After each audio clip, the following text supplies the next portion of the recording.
So, tēnei koutou katoa, ko Jackie Dennis aho, ko o te whakahare mātua at Script to Screen, te tari tuhi kupu a whakaahua.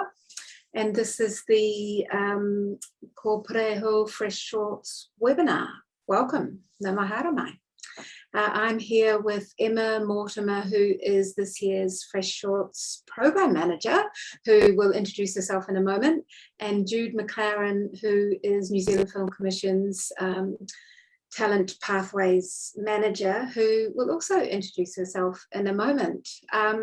We're going to take you through the portal and expectations of your application, and also answer every question that we've received so far and any that you might like to put up in the Q&A box, which I'll be monitoring during the webinar. So please feel free to throw questions out if we say something that doesn't quite make sense.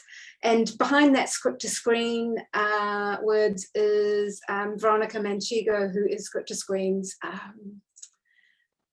communications manager, and she's going to run the portal in the background so you can see what we're talking about.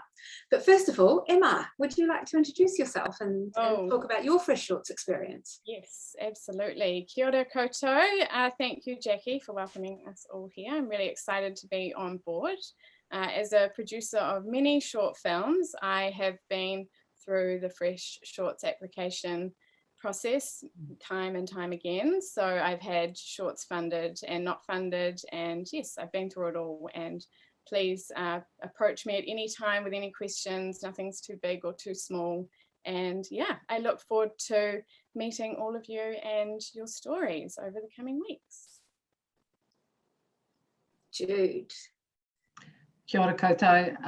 Really great to be here, very exciting. It's nice to be able to have something positive to look forward to in uncertain times, and to support filmmakers. And we really believe that we can make films in COVID times. So just to put a positive spin on things, I've been spending the last couple of weeks supporting all of the filmmakers that we have funded to talk about how we can film, so it's, you know, kind of, we're just steaming ahead. So this is really great to have this initiative for you all to, yeah, take part in it. We can't guarantee it will work. So you just froze for a minute there, Jude. So I just. Oh, did I? Yeah, I was just explaining that or was it me who froze? I don't know. Anyway, let's carry on. Carry on. Okay. This is the nature of the internet. Carry on, Jude. Oh, sorry. Okay, I was just saying it's great to have everybody here, and so someone was saying, yes, Jackie, it was you who froze. So hopefully that person can let us know. I think that means that everybody heard what I said, which was just great to have you all here. Ultimately, kia ora. Okay, I'm sorry I froze, and if it happens again, I will check my internet connections. I'm plugged in. Anywho, let's go to the portal first, because this is where it all begins, putting your application into the portal. So Veronica's just going to show you what the portal looks like when you first go in there, when you register. Yeah, there it is. So if you're starting a new application, you'll go down to that pink button, the new application. And then if you're continuing an application, you'll go to the continue application button there. And if you want to add people to your application, you might want the director to write their own notes in there, or yeah, just however you want your team to collaborate, you can do that. So we'll enter in now. And the first section is, yeah, that's okay. She'll just log in. But the first section is all about eligibility. And we won't look at that here, because that's just about you going in and going, yes, I'm a New Zealand citizen. Yes, the director hasn't made a feature film, just those sorts of things. So we're not going to worry about that right now. And interesting. Yeah, so here we are at the eligibility check, which we won't worry about, but we'll go straight to your proposal so you can see the sort of questions that are going to be asked that you might need to answer. And the first one is team video. Shall we talk about team video? Okay. Emma, why don't you start with team video and how no one should be nervous? Yes, well, I did 2 of these last year, so I know exactly how you're all feeling, but really just relax into it, make it a conversation, talk about how you came together to work on the project and why you're working on the project, and where you're at in your development and who you've brought to the project to date, and keep it just really conversational and it's a story. It's just how we get to know you guys and why you're working together and why this story, why now for you. Great. And Jude, do you want to talk a bit about what really shines when the selectors are looking at the videos? Yeah, it's like most things on the internet, authenticity. And just being yourself. Like, we don't want to jazz hands, you know, you don't have to do fancy edits or anything like that. It's very much, excuse me, being yourself and speaking from your heart, and letting us know what your connection to the story is and why you know, as Emma said, why you're wanting to tell the story. And one of the really important things for us is connecting us to you as people and human beings. There's a saying, never let a piece of paper get between you and another person. And this is kind of that and kind of 2D of having your voices, having your humanity in front of us when we're making those assessments and decisions. It's really important, but just, yeah, as Emma says, relax and just be yourself. Yeah, and the other thing that I've noticed that shines through is the rapport that the team have with each other. It's really nice when you can see that they are working together as a team. That helps, I think. Yeah. So next one is, what is the current title of your short film? That's an easy one. Film type. So let's have a look at what select an option shows under film type. I think it's just whether it's a documentary or, oh yeah, there you go. That's pretty straightforward. And then the next selection button is genre.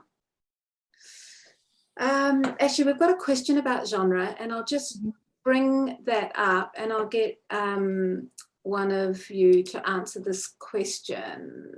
Where is it? Here it is. Okay. Are there any topics or genres that are overdone? Dani asks. I think, well, Emma has a funny sort of answer to that, but and maybe it's after I sort of say it's really about how you approach the topic, what we call the take on the topic.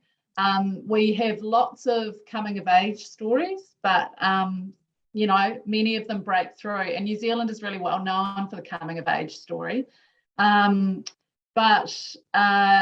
Yeah, I think it's really about your voice and approach to that particular story, as opposed to, you know, yeah, whether we get too many of one kind of story.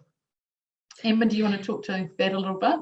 Yes, I intended for a coming of age short film with Fresh Shorts, so I do know this well, and we did really pour a lot into our application, and there was a personal connection with the story, and the voice was incredibly authentic, and I believe the director's vision was really strong, and they came at it with a lot of planning and thought and conviction. So I guess that's what elevated, Yeah, and it's just that uniqueness of that particular voice. Somebody talked about, I saw a question flash up there about 2 genres together.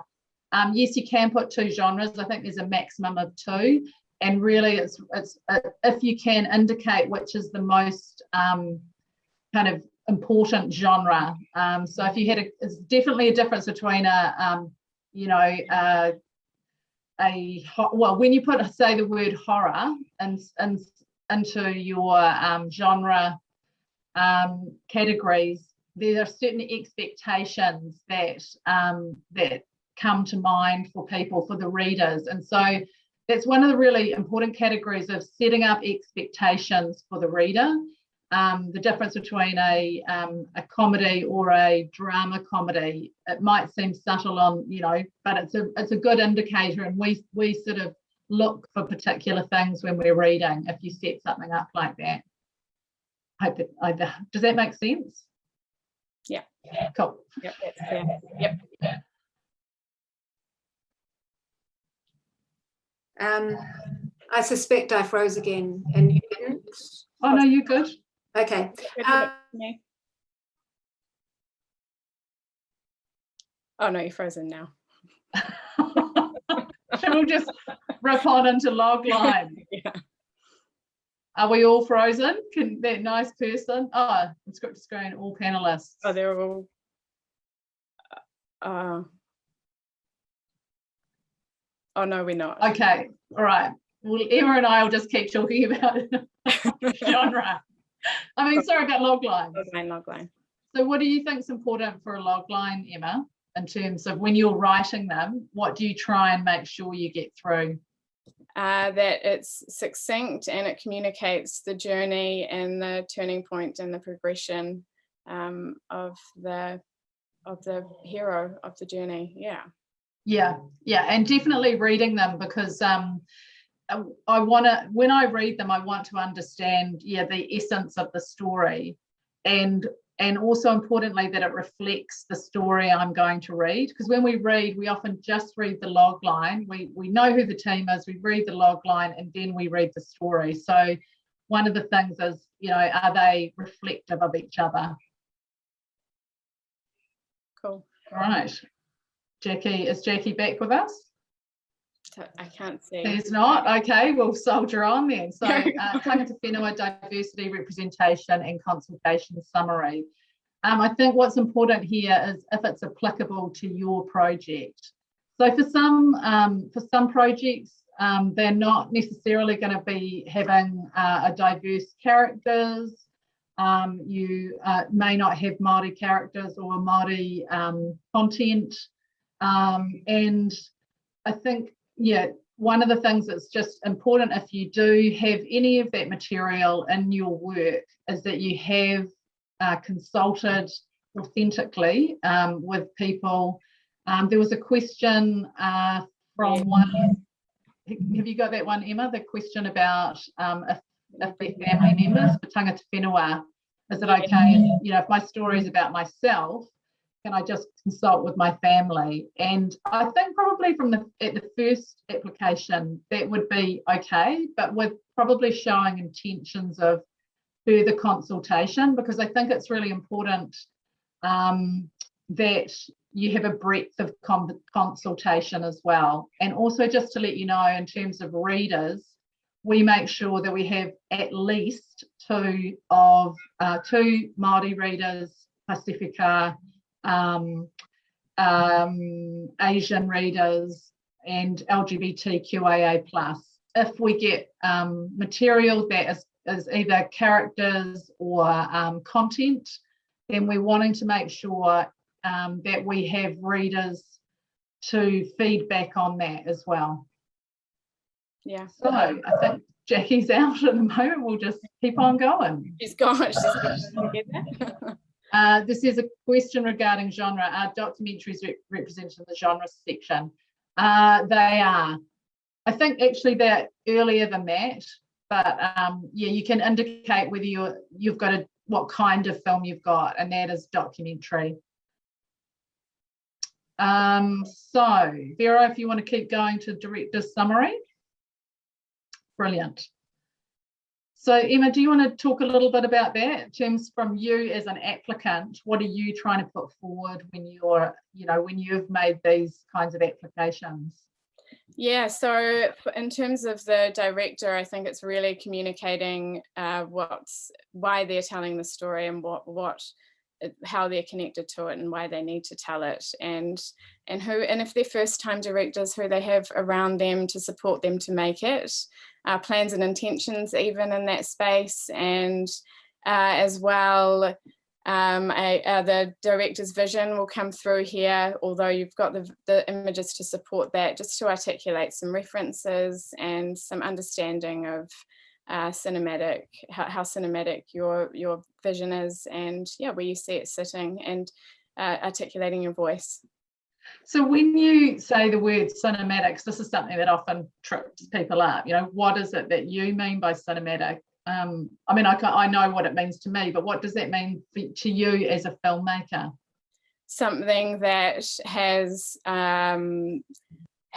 gravitas on screen and feels like it pulls you into the visual world and feels cohesive, and like it speaks to its really a distinctive, like as it says, a distinctive style that is consistent and cohesive.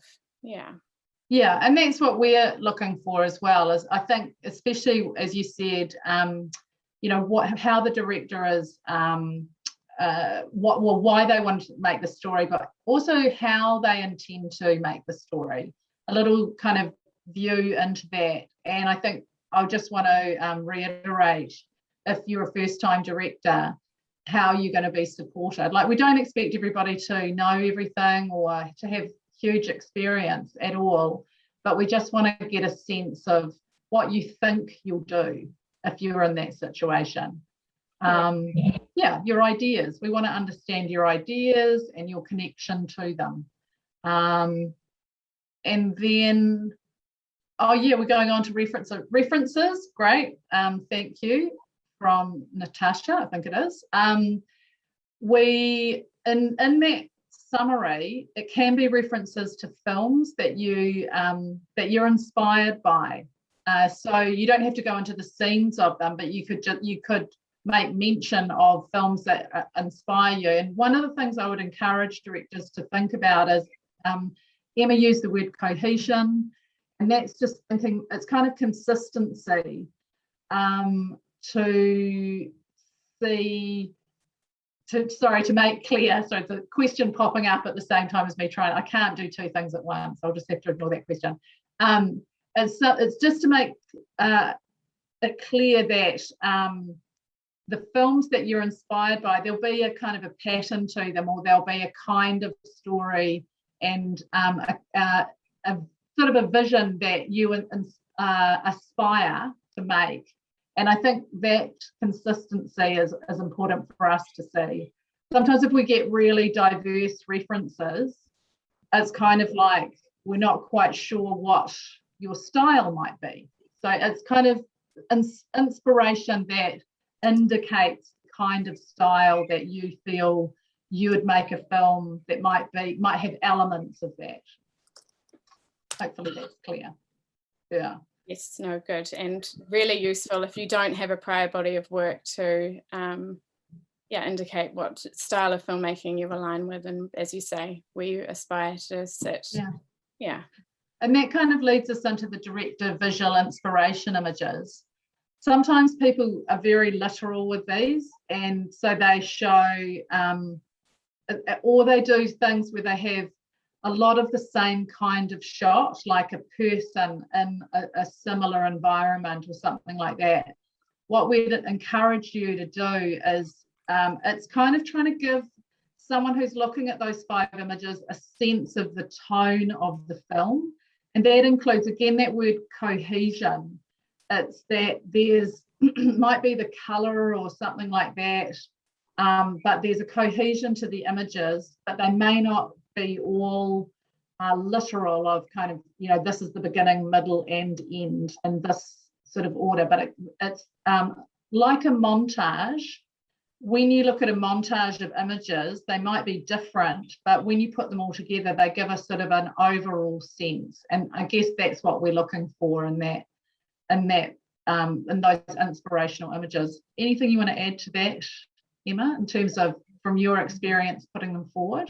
Yeah, I guess we talked about recently just faces, like having too many faces, and what could we trade in for a face, something that expresses an emotion or leaves an impression that's not, as you say, so literal. It can be more powerful.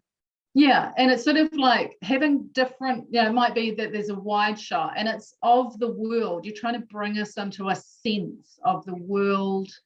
And, one image can really evoke something in people. So you've got 5 and you're sort of taking people on a mini journey.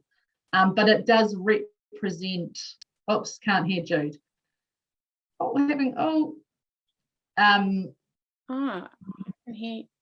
You can hear me? Okay, I'm going to keep going. It does represent the whole of the film.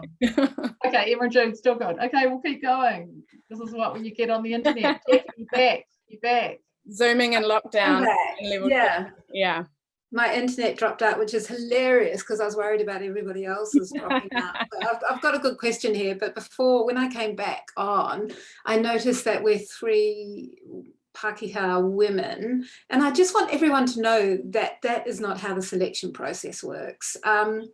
We have quite a number of selectors, and if someone brings in a story about a Chinese child, then we'll have 2 Chinese readers as well as another reader on it. Everything gets read by 3 people, and we match whatever the cultural content is with our readers, so we end up with quite a group of readers giving feedback on the scripts and recommending or not recommending, so that it is a cultural read. So I just wanted to point that out, considering the 3 people on the panel today. Yeah. I've got a director question, New Zealand content question here, but I'm sorry, because I disappeared for a minute, is it the wrong time for that? Oh, just go for it. I think you should just do it. Okay. In terms of the New Zealand content requirement, to what level should we take this into account? As in, should it be a naively or a natively Kiwi story that audience members have specifically been on before? Thank you. Well, the New Zealand content, I mean, it's good that it's New Zealand story content. But sometimes, films have been inspired that tell stories of New Zealanders in other lands or situations. And some of it's about the people who are making the story, like that in terms of content. It's also about that all of the team are New Zealand citizens or permanent residents. But it's sort of, sometimes it's about the take. I know we've funded films that are set in other locations. I think that's slightly problematic with the current COVID situation, because you have to be in New Zealand to receive this funding at the moment, just because of the nature of the fact that people can't travel freely and easily. So that might have a bit more of an impact. I think what I would ask that person who asked that question is to get in contact with Emma and have a conversation about it, because I think that we need to go into that in a bit more detail. Also, there's a wonderful resource on the New Zealand Film Commission website about New Zealand content. So you could just go into there and you type in their search engine New Zealand content, and there's a PDF that comes up that explains it really well.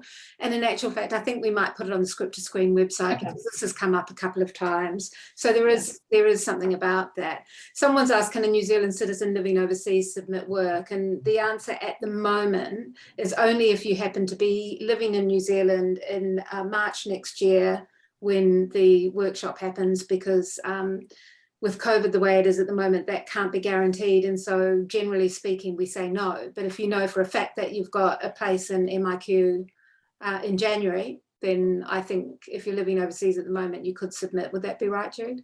Yeah, I mean, unlikely to get a place in MIQ at the moment. That's the only problem. I think that's one of the reasons it's problematic. And I know that might seem harsh, but actually it's just more so that when we go into that funding point, that people can make their films, basically. We do get films that have been tied up because of this. Another really good question here. We haven't got the tangata whenua consultancy section yet, so I might answer that in the moment. We just kind of covered that off while you were frozen and out. Oh, okay. Well, this person just said, we intend to cast a variety of ethnicities, but the script does not directly engage with race issues. How could we approach consultation in this case? Well, I think that would be a little bit about authenticity of the people that you're representing as well. So you kind of probably want to get, in terms of like reflective reading and consultation, that you actually want to get feedback about your characters. If you have a number of different ethnicities there, I think that would be really wise to make sure that you're canvassing people to make sure that they feel that who you're representing on screen is kind of authentic. I don't know if any of you, if you two agree or disagree, or what are your thoughts on that? If the writer is, or the team are, you know, a couple of those ethnicities, and you're speaking about things that you know and understand, then you probably don't need to get consultation.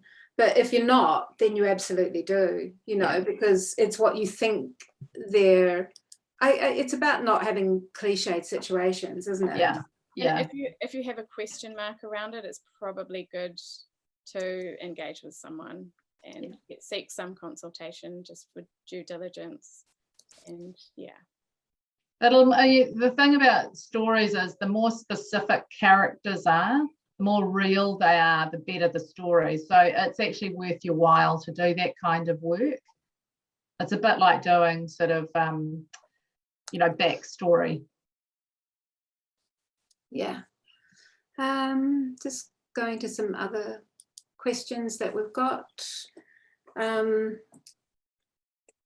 Is there any sort of film rating limit? i.e., can you submit an M+R rated film, horror, intimate scenes, things like that, from Olivia?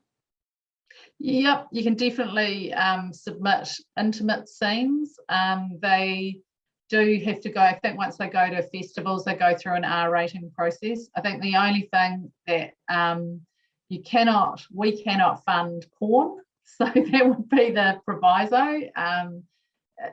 I think also you need to think about the context of the story, and you know, you have to, if you've got something that's like, for instance, horror, it's the context of a horror story. There are things that you might have in a horror that you wouldn't have in a drama, and that has to do with the context of the genre, but also, you know, with intimacy, it's about how that is portrayed, but you know, in that respect, that is your creative license. But our only thing is, you know, as I said, we don't fund porn.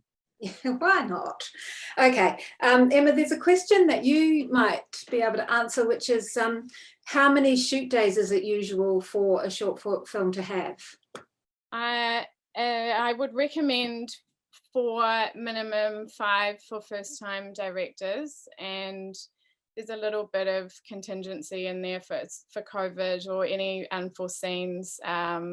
I think that, you know, with careful planning and allowing room for directing and performances on the day, and plans and contingencies around that, 4-5 ideal, definitely. Okay. Yeah. This is a good question. Is there much of an appetite for factual for fresh shorts? The criteria says we need to provide a documentary outline or thorough treatment when submitting factual. Are there examples? Yeah, Emma and I were having a little conflab about this prior to coming on. We love documentaries and factual. One of the things I found as a reader is that one of the challenges for documentaries is that they do take a lot of research, and sometimes there hasn't been enough research for the documentaries coming in, or their character isn't, like, they haven't established their character or who the main person is. You do have to get consent from, if you've got a character that, or a person you're filming, obviously you have to get their consent.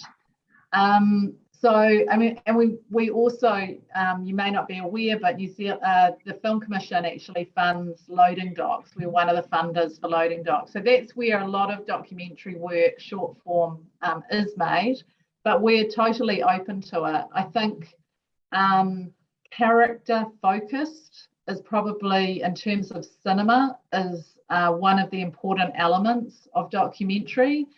In terms of the treatment, it's Emma and I were talking about this. Do you want to just talk about it, Emma, so that it's not me. I think it's just making sure that you have a clear intended arc to the story, so you can navigate the plot points in the direction that you see the documentary flowing. Although it's life, so nothing's guaranteed, but you do need to identify what the documentary is intended to be about, and how you see the if it's character driven, then the hero navigating that journey. And what's the conflict of the story? I mean, it's very much, it's a synopsis of the story, or like a long synopsis. And I think if you were to look at again, you do your research, there's many things that you can find on the internet, but you're looking for something that takes you through the journey of the story and helps the reader to understand what's the conflict that the character is going through. Very similar to a narrative film, beginning, middle, end. What's that journey that we're going on in the story, and what are we going to be left with at the end? And it's a prose document, so it reads like a story. You're taking us, we know who the people are, we know what happens in that journey, and that it's engaging and has a sense of conflict and drama, things like that. Jackie, have you got anything you want to add to that? Me? No, I think that, as you said, some of the ones that I read last year or in other years, the documentary idea has been brilliant and you're really engaged by it, but it's just some little snapshot and it's not satisfying. There's something missing from it, which I think is the journey that we're taken on, or whose journey we're following. Sometimes it's not clear what the storyline is. So you pretty much said that, Jude. So. And one of the things I would say is something that happens sometimes is that people try and tell a feature film style 3-act story in a short film for documentary, and you've got to think about, it's like I call short film the deep niche. So it's just a small snapshot, if you like, of that story.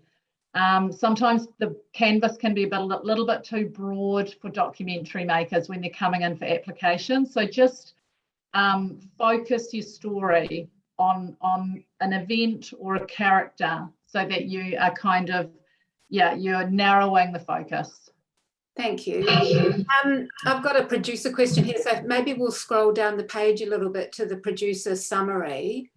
Have you clicked on the question mark to show people that it kind of gives a bit of information there? That's really handy, everyone. Talk about that more, Emma. Why is that handy? Because it's basically giving you the blueprint of the points that you need to hit and steering you in the direction. Yeah, absolutely. Hover over the question mark.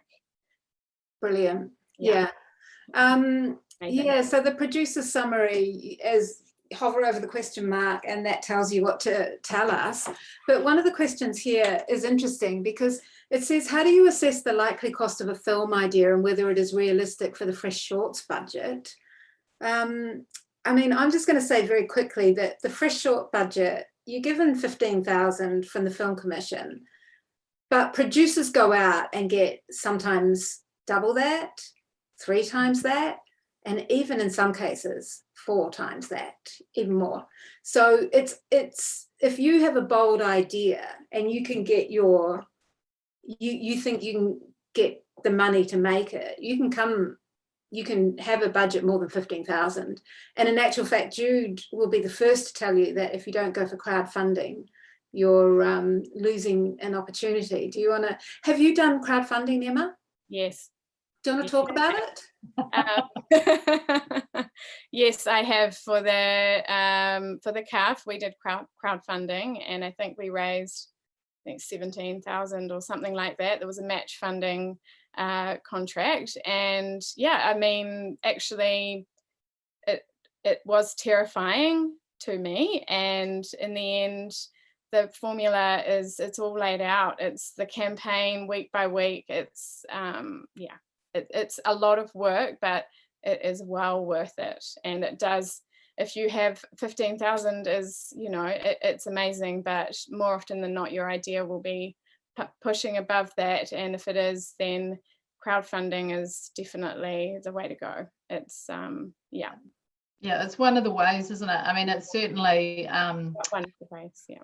Absolutely. And other people have gone and they have found private investment. So there are a few people that invest in short films, and they have also, sometimes they invest their own money. I think for producers, it's really important to practice finding other money that isn't your own, because, well, you don't want to be broke all the time, but also that is the nature of producing.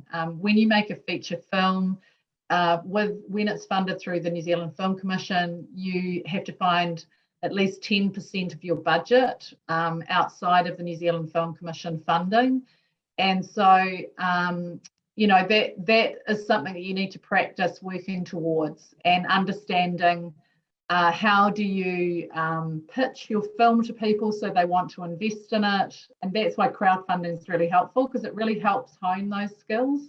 Yeah. But also just practicing, like getting people to, you know, to come on board your idea and project. And one producer one year talked about, we got him to speak to the Fresh Shorts people last year, but he talked about how he would offer something to them to get something in return. So, you know, like it's like bartering, or is that what you call it? When I'll give you this if you give me that. They needed a particular location, and they made a short video to help promote that location, and then they got the location to shoot there, you know. So, I mean, I've made it very simplistic, you know, but you have to sort of be a little bit clever about what are you good at that you could do for them so that you could get this for your short film. And then, yeah, about being an exchange, right? You know, it's thinking, sometimes it's you're like, for all of your films, you have an amount of money, you know, cash, that, and you'll have things like, it might be equipment or something that you need to spend money on. Then there'll be things that you're trying to get deals on. And then you've got what we call in-kind or gratis. And that is the nature of making a small film. And still that kind of, again, it's practice, and it's the practice of producing a project.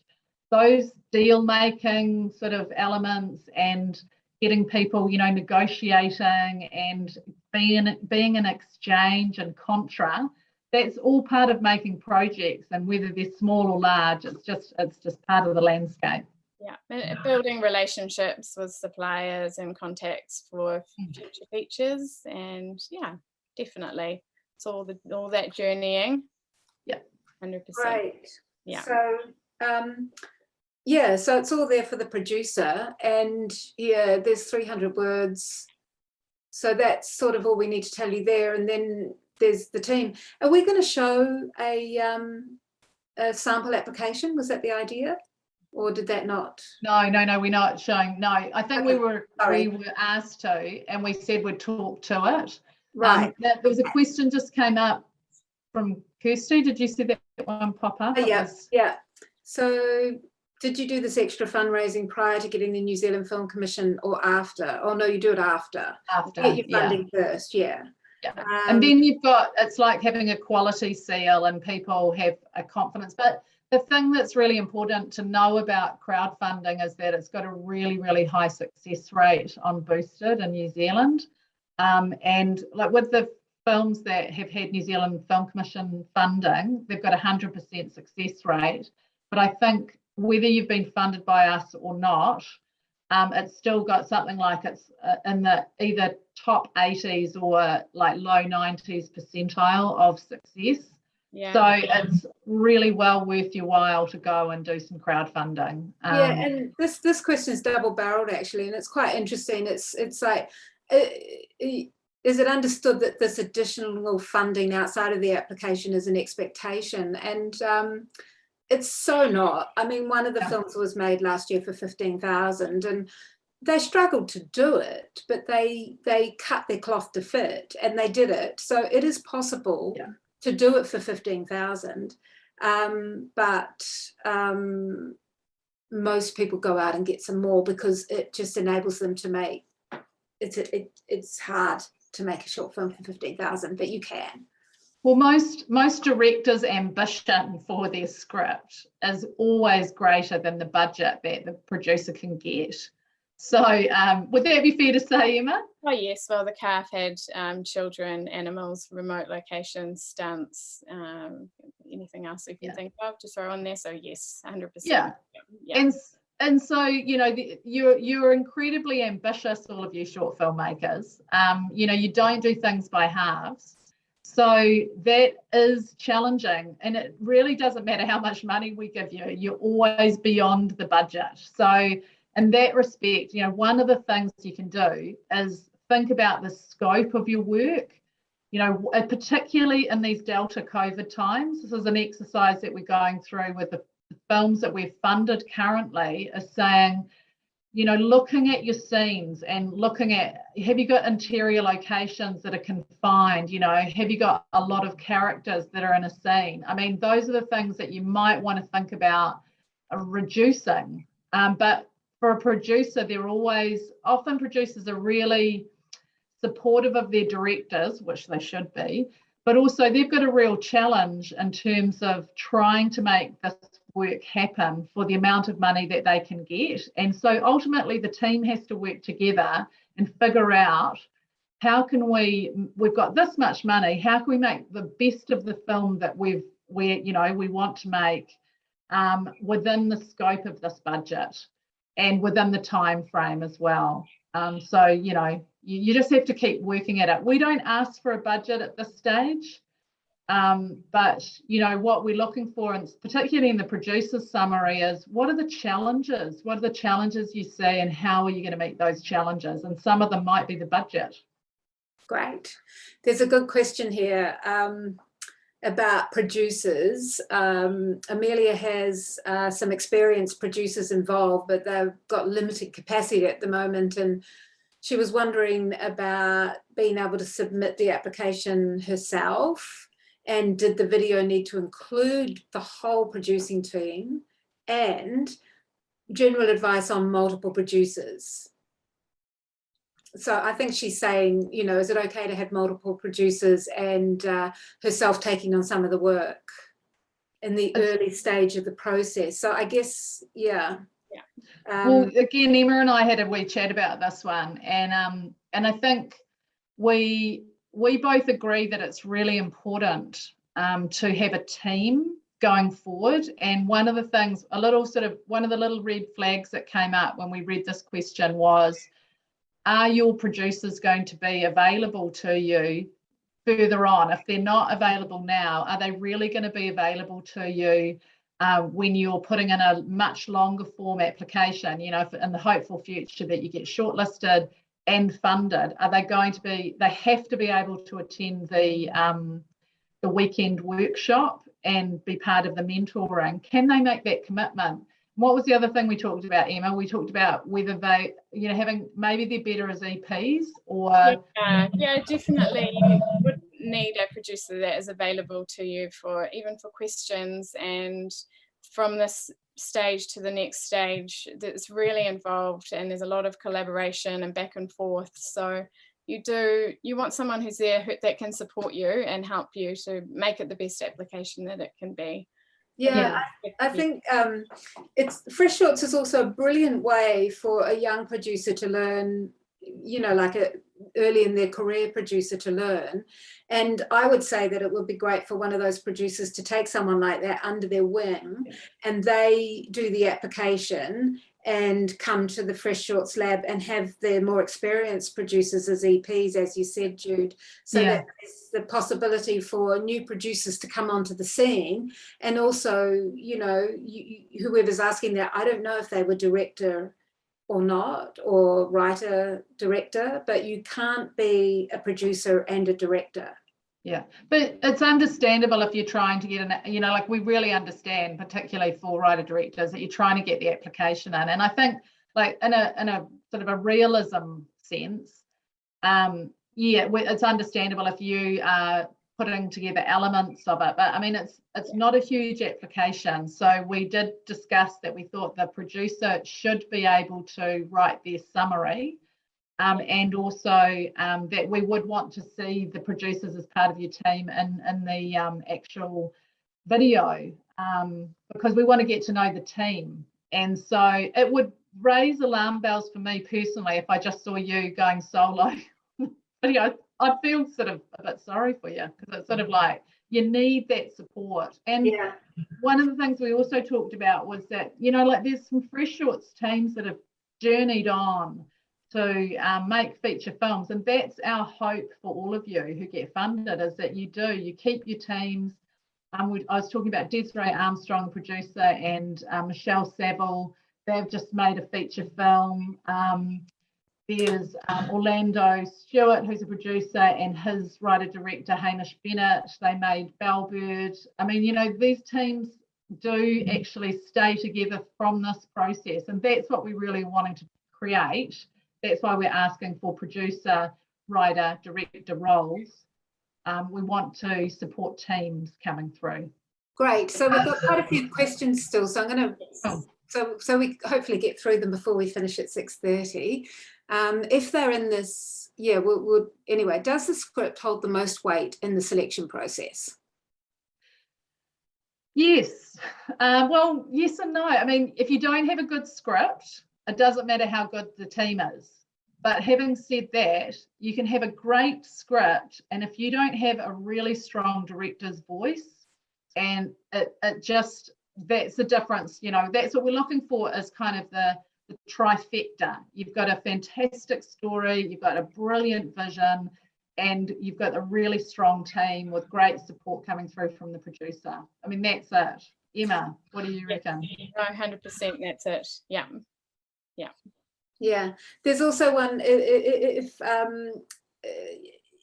someone came in at this stage and they said they were going to raise another 20 grand, they're worried that the selectors might go, oh, could they really do that? And I just want to say that is not a problem. If you say you're going to raise 20 grand or 40 grand and you've given us a paragraph on your how you're going to tackle that, then absolutely they would not doubt it.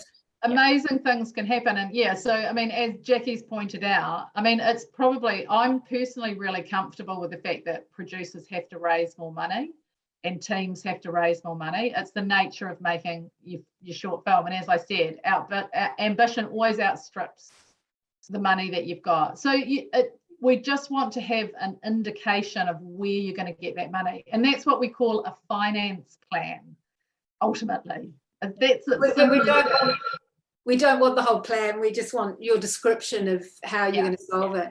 And to be clear too, when you go into stage 2, so at the moment it's kind of like the promise of things with stage 1, and then as we shortlist, we go into much more detail. We ask for a detailed budget. We ask for more information around that, and so that's where we'd be more sort of scrutinising that. Okay, so there's Emma, you could talk to this perhaps. Did you answer the question about films with COVID content? Oh, no, we haven't yet, no. Do you want to answer that, Emma? About how you think the selectors might feel about films that have COVID stories? Yes. How did we won't mind at all. When we discussed the other day, I guess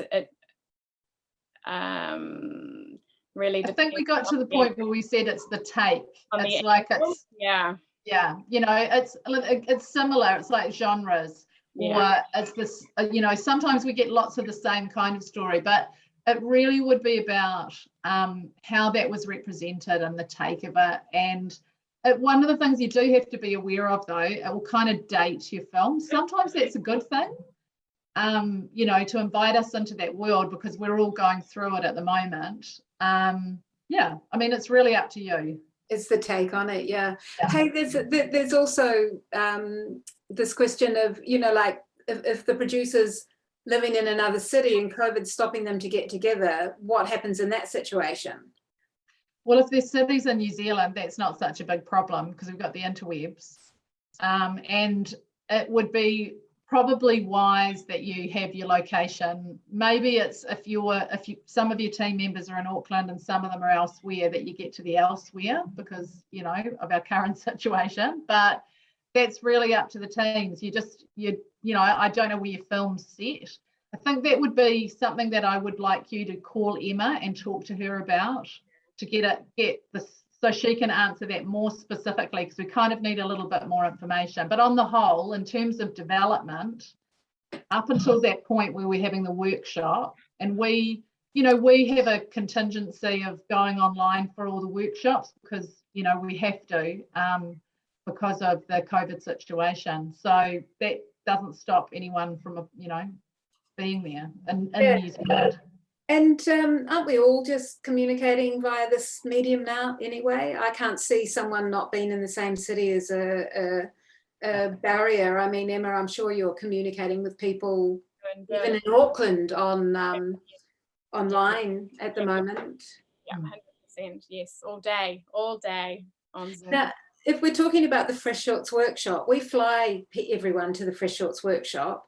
Last year, COVID shut it down, but we did half of it online, and then we waited a couple of months and flew people in because we felt it was really important for all of the teams to meet each other. And we're really glad that we did that. So, you know, it doesn't matter if your team are in different locations, as long as you have figured out how you're going to make it together when you do get funding. Yeah. Yeah. Then I don't know that we need to look at anything else on the portal, do we? Because the next page is just about the team where you upload bios, isn't it? Should we just have a quick look at it? Oh, one of the things I'd say about bios, Jackie, is just try and make them as kind of film related as possible. You know, it's sometimes people, or certainly in CVs, I see it happen a lot, particularly if you're an actor who is you know, with CVs, sometimes people just kind of have their actor profile and they're wanting to be a director, and it kind of doesn't tell me much about you as a director. So think about, you know, what's the storytelling that you've done so far, particularly if you haven't made a film before.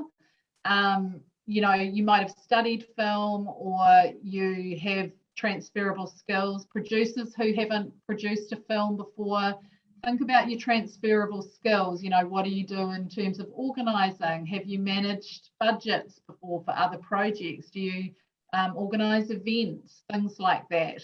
They can be really helpful, you know, things to put into your bio. Has anybody else got anything to add to that? No, that's good. Yeah. And they don't have to be skews and skews of pages. Right. Concise and precise. There's a question about, in the script, is it a good idea to write in specific camera movements? Emma, have you got an answer for that? I would probably say no. I think just communicate it through the script and the story, but we don't need to see the camera movements. But that it could be a personal take on that. What do you both think? I've always been taught that you do not do that because that's the director's role, and you know, maybe it's a writer director and they're putting it in because they're visualizing it as they write, but the camera angles in the script can actually distract the reader, and I wouldn't recommend it. That's my feeling as a reader. I really, when I personally engage with a script, one of the things I would say as a handy hint is like, if you can get your geographical location and the kind of the time that the story is set, it really helps a reader to know where they are. So your genre, location and time really help establish what kind of world I'm entering into, because a 1973 world and a 2021 world are quite different. It can be the same, you know, for a subject. So that can be helpful. But I'm personally, when I get into a story that I love, I don't want anything to interrupt me. And for me, people saying things about how the framing is going to look, or, you know, what the shot is, it just really jars me and takes me out of the story. And so I'd really encourage you not to do that. What I'd suggest could be a good thing to do is look at the use of the big print where you set a scene and maybe give a little bit, not screeds necessarily, but a little bit of information that kind of helps us understand what we're looking at. But I think, yeah, my preference is prefer not. This question could have come up when I was, when my internet went down, in the director's treatment. How do you feel about non-film cinema resources like photos and paintings as reference images? Absolutely fine if they support or communicate something that is not available in a screenshot or a filmic reference. Absolutely, and they fit within the world of the film that you're creating. 100%. Yeah, there was a really cool one actually that got shortlisted last year, and they used all paintings, and it was fantastic. It was just like, you know, imagination pouring out. I mean, this is the thing, is that these images are evocative, and the painting can be incredibly evocative. But having said that, again, think about colour and tone, and if you're the people that I mentioned, they did use all paintings.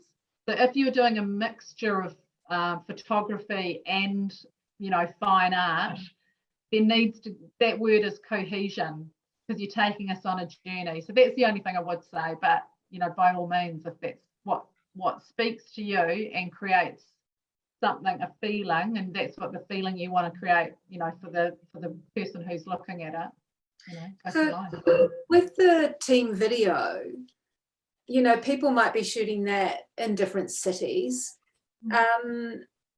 What do you think the best solution is for that? Because they can't all be sitting on the same couch.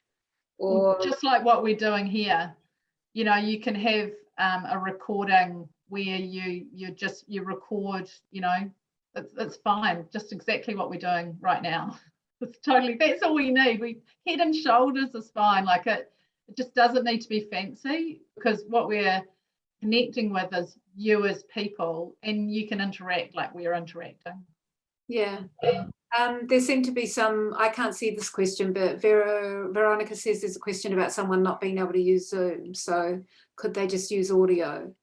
But I can't quite see that question. But I don't know whether that's because they're not in, yeah, anyway. We'll just maybe that's a personal question to Emma. Yeah, that's right. If they could get in contact with Emma, that would be really great, that person. What I might do is just put Emma's email address into the into the chat. It's just freshshorts at script-2-screen-.co.nz. So I'm just writing that in here. And Emma, you're happy to answer questions, aren't you? Yep, absolutely. Any questions, fire them through. Great. And yeah, and she'll research it. If she doesn't know, it doesn't have an answer immediately, we'll sort something out. Yeah, I'm happy to jump on a phone call too if it's easier. Yep, absolutely. Okay, well, we'll make sure that your people can get your phone number so that they know how to find you. There we go. That's that. I posted it to Veronica. Good. I think we're getting close to the end. I don't think there's any last minute questions coming in, but and I think we've actually answered. Oh, someone says thank you for your time too. Thank you. Thanks for coming along and being interested. Yeah, Awesome. there's been well over 100 of you watching, so you know, thank you. Yeah. It makes it worthwhile, and yeah, it's just gone 6:30, so we're going to say goodbye. And kia kaha, Auckland, we're thinking of you from Wellington and from the rest of the country. Thank you. Thank you, Jude. Thank you. Good night. Day. Kia ora. Kia ora.